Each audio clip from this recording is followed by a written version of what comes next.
இந்த கலியுகத்தில் இருக்க பிறகு லேடிஸ்க்கு உணவு எப்படி இருக்குன்னா, தலை நிறைய ஆணவமும் கர்வமும் அகம்பாவமும் அடுத்தவனை கெடுக்கன்ற எண்ணமும் இப்படித்தான் நிறைய அடுத்தவனை கெடுக்கணும் இப்படியே லோன்னு அலைகிறது தான் அதிகமாக இருக்குது. பொம்பளையே இல்லை, எனக்கு தெரிஞ்ச எல்லாமே பேய் மாதிரி அலைகிறாள். ஏன் தான் எப்படி இருக்கிறேன்னு எனக்கே தெரியல. இது கலியுகத்தோட சாபத்தி.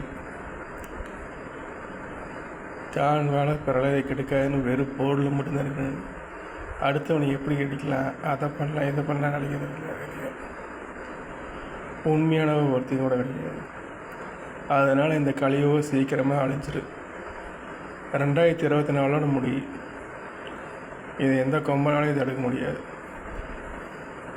எல்லாமே அழியக்கூடியது. எல்லாம் மண்ணுக்குள்ளே போய் உட்காந்து